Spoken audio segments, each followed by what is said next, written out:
Hi, folks. This is Mark by Mark A. Foster, Ph.D.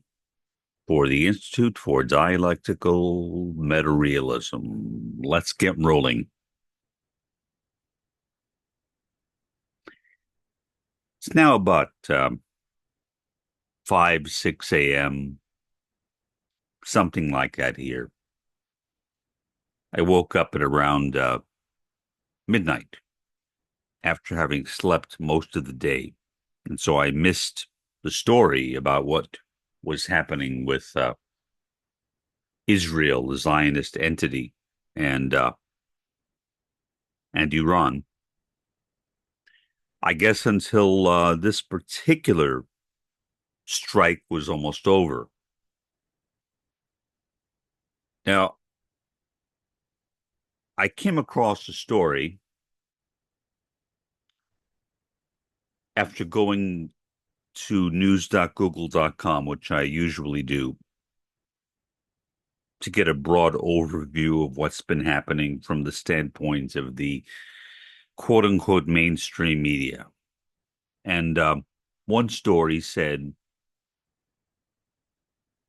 Israel strikes Iran in retaliation, but stops short of all out war. All I could think of was what retaliation? What retaliation?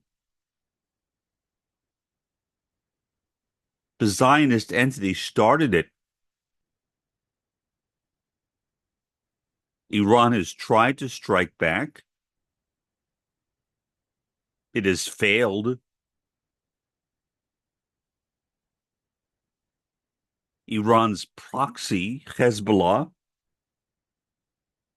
has been somewhat successful, but very minimally. So,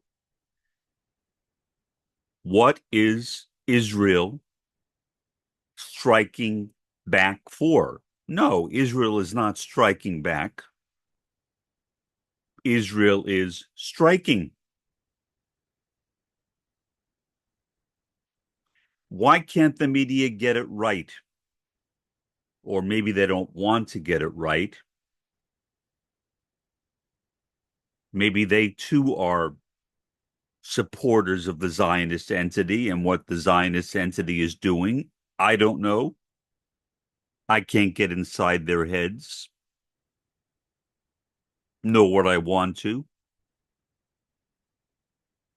But the problem, as I see it, is much broader. Okay, Israel stopped short of all out war. Fine. Fine. Now what's going to happen? It's predictable. Iran will legitimately feel a need to respond to what Israel did.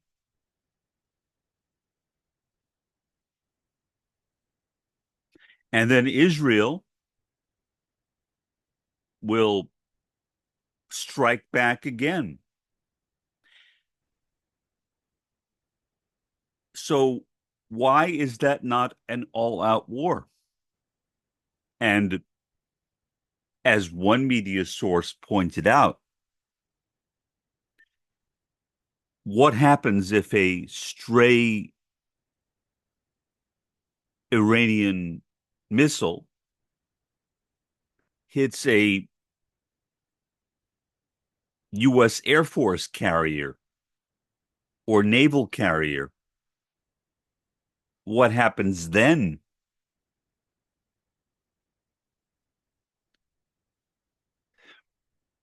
Well, then I think the solution for the U.S. would be obvious. Then Biden, too, would need to strike Iran. And that is what many people fear. Not this particular episode. This episode is not that much different than previous ones. but it's laying the ground for something bigger. And if anyone thinks that Hamelech Habibi, or in Yiddish, Deach Melech Bibi, does not know that, I don't know where their head is at. I don't want to criticize them or call them names. I should maybe, but I don't want to. There's no point in doing that. People have different degrees of familiarity with the news, and I can't assume that most people follow it to the same extent as I do. And even I did not follow it today because I was sleeping the whole day, as I said. And yet I awoke to find out what happened. And I've spent the last few hours reflecting on it, pondering where this whole thing is leading. And of course, I don't know. Nobody knows. Even Hamelech Habibi, Adamalek Bibi in Arabic, cannot really know for sure. I mean, he knows what he's doing. He's keeping himself out of prison. That's what he's doing. Obviously, I can't be sure that that's his motivation, but that's a common speculation. I think a very legitimate one. But why is Joe Biden there? Joe Biden's presidency is almost over. Joe Biden is not running for re-election. He has no need to impress anybody. If anything, if the U.S. gets involved in this war, it will end up hurting, perhaps, Kamala Harris. I don't know if that would necessarily hurt Donald Trump, who has made even more outlandish threats than Harris has. Who knows? The election is still very, very much in the air. And even if the U.S. does get involved, that is not a guaranteed win to Trump. I don't even know if it will give him more brownie points, maybe. But who cares? And why are people so concerned about the election? Why do so many people care whether Trump or Harris gets elected? Why? And why are people focusing on voting for third-party candidates? I mean, I can see doing that as a protest, but it's a meaningless vote. Only Harris or Trump have a chance of being elected. It will be one of them. No third-party candidate can be elected president, not in the U.S. Maybe if we had a parliamentary system like Israel, like Britain, like Canada, like many other countries, then there might be some role for some third-party candidate because there will be a need to form a government. And if no one person gets enough votes to dominate the parliament, or in the case of Israel, the Knesset, same thing, then they would have to turn to other parties and get their cooperation. But that's not an issue here. That's not an issue in the US. So it will be either Trump or Harris next month. What is it? 2.5 weeks? I may have it wrong, maybe 2.75 weeks.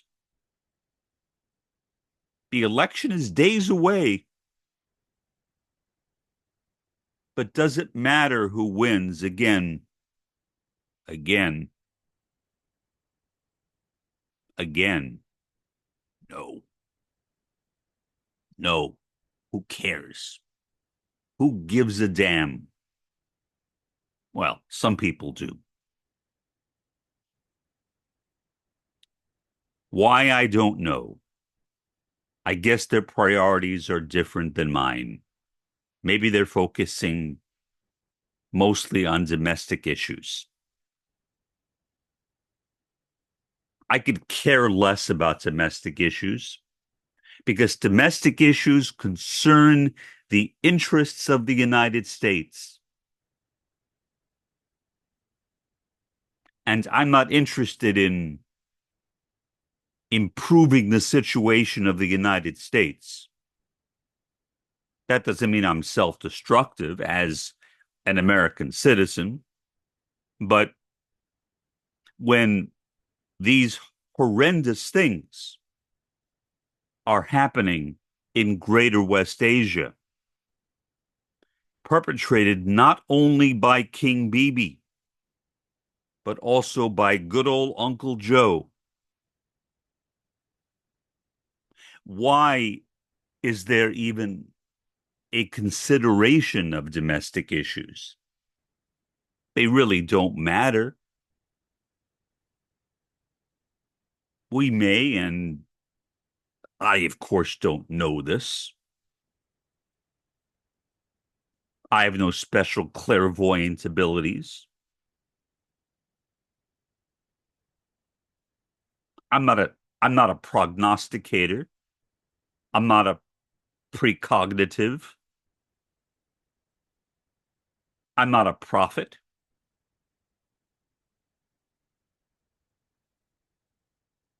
I don't know what will happen when I wake up tomorrow, and most likely I will try to get to bed right after I finish recording and processing this podcast and uploading it. But I don't know. Neither do you. Neither does anyone. Well, except God himself. But he hasn't told me. He hasn't told me. So I am in the dark like you and like everyone else, sitting back, wishing I had some ability to, I guess, change the course of history. I guess that's what it is. But I can't. I cannot change the course of history. I am just one man.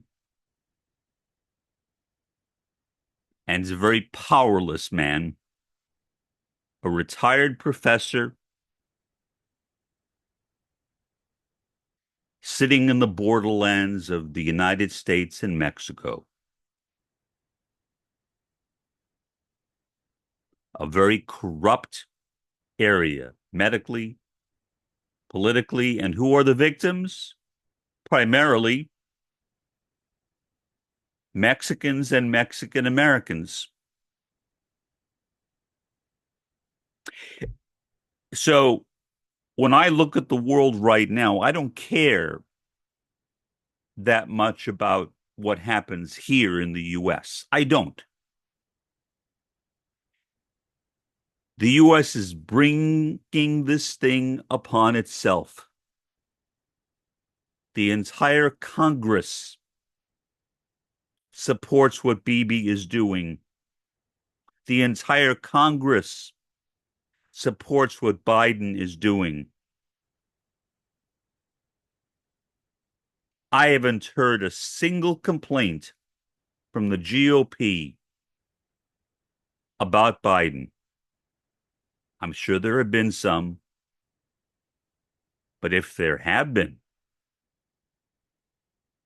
they have been like those of Trump, I would assume, who accuses Biden of not acting enough of all things, not acting enough. It's rhetoric. I can't imagine that Trump would do anything more than what Biden is doing. Maybe he would do even less. I don't know.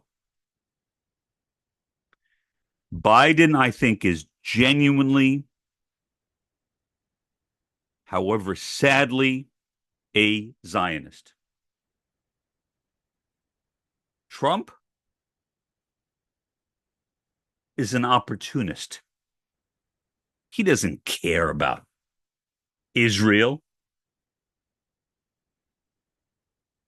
He doesn't even care about the United States. He cares about himself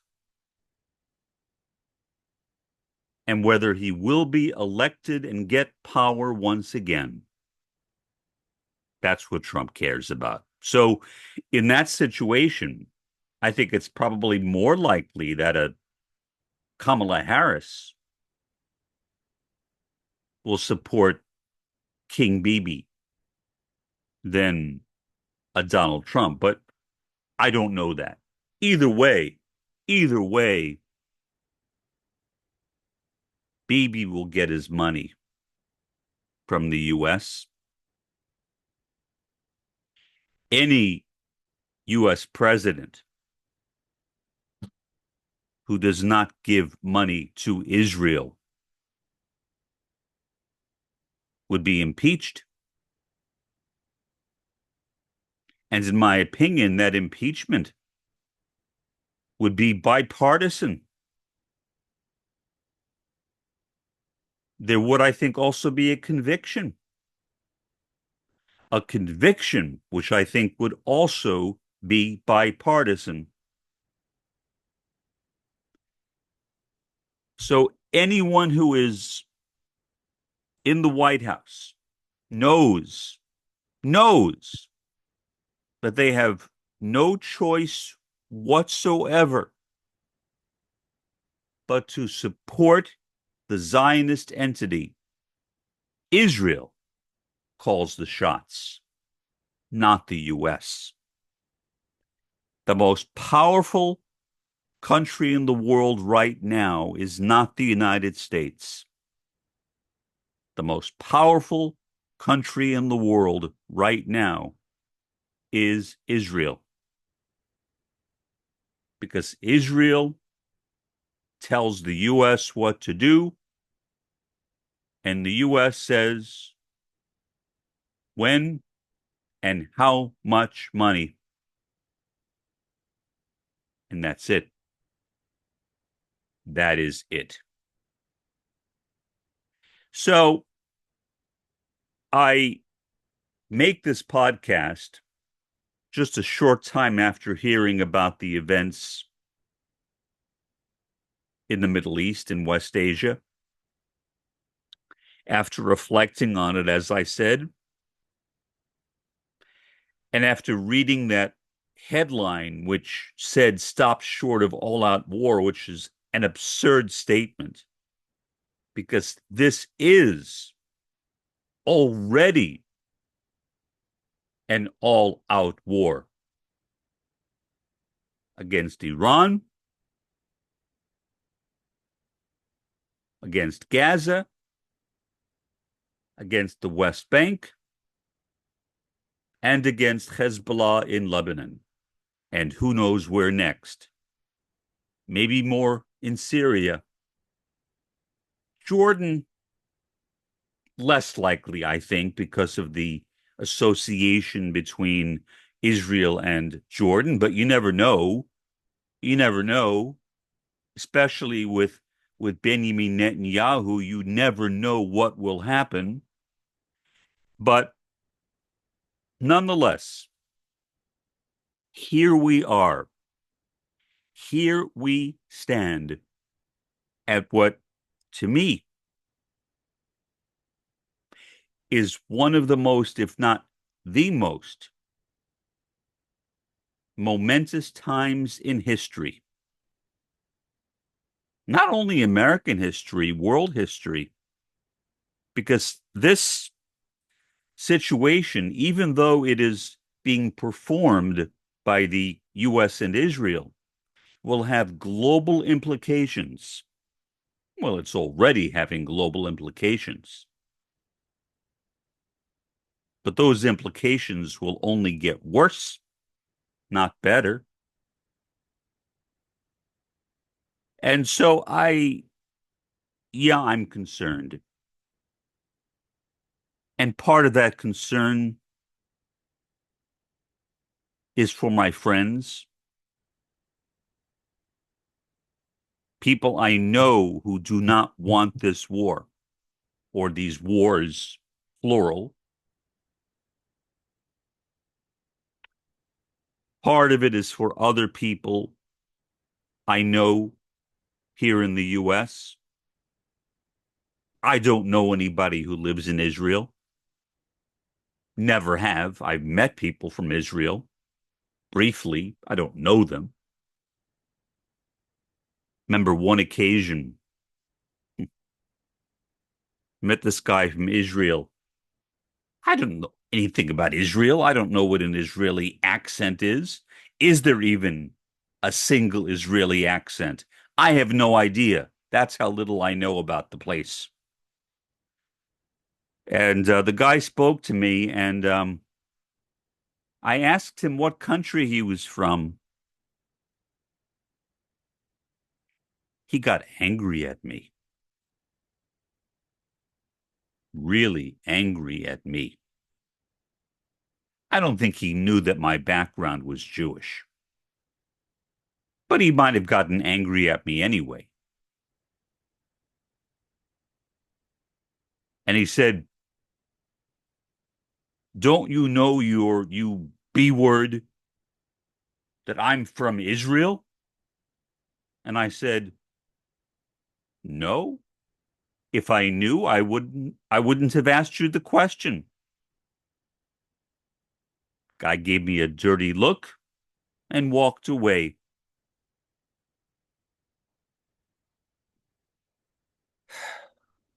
That was a long time ago. That was like 30, 40 years ago. Long time ago. A lot has changed, but yet a lot has remained the same as well. What will happen in Greater West Asia? And again, I say Greater West Asia to include Egypt, which is not in Asia, which is in Africa. But still, Greater West Asia, or even West Asia, is a clearer term than the Middle East. What will happen there? What will happen there tomorrow? Will Iran strike back tomorrow? Today, maybe? Will Hezbollah, as a proxy of Iran, strike back today or tomorrow? Maybe. And then Israeli forces will strike back again, too. An endless tit for tat leading to an expanded regional war, and as many experts fear, possibly a world war, an NBC world war. And no, I am not talking about the television network. nuclear, biological, and chemical weapons, NBC. We don't know any of this. We don't know what will happen. It may happen while I'm sleeping. I may wake up to find out something entirely different, and I don't want to. I really don't want to. If it were up to me, this whole thing would simply go away. If it were up to me, the Likud coalition would go away. But would a labor coalition be any better? I doubt it. Well, maybe a little bit. Maybe a little bit. But that's not going to happen. The Labor Party has virtually no power in Israel, unlike in Britain, where the Labor Party now does have power, but not in Israel. And so I don't know what else to say except to express my extreme regret, my mourning, my pessimism, and my cynicism. Had someone recently say to me that you cannot be both a pessimist and a cynicist. And I said, why is that? Person had no answer. Of course you can be both a pessimist and a cynicist. A pessimist is somebody who has negative views about the future, the opposite of an optimist. A cynicist is somebody who believes that the intentions of some or most people are bad. Why are those two things conflicting? They're not. I am a pessimist and a cynicist concerning the future and concerning human nature right now. And I believe that there is only one human nature. We share that human nature with each other. My human nature and your human nature are not separate. That's one of the things that binds us together in what I call the cosmic interior, what Roy Bhaskar called, I think somewhat incorrectly, the cosmic envelope. It is the web of interconnectedness which binds not only people,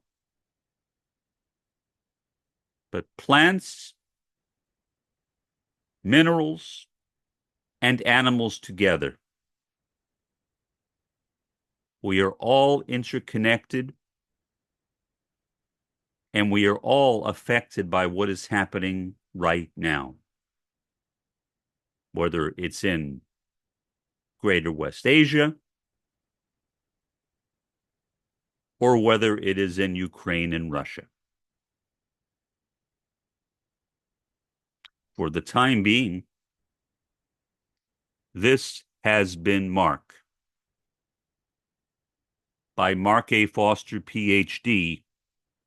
We are Bund. We are Bund. We are Bund. For the Institute for Dialectical Metarealism.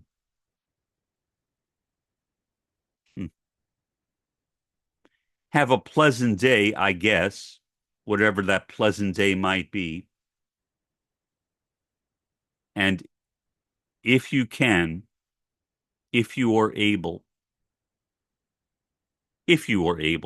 try to have a better day tomorrow.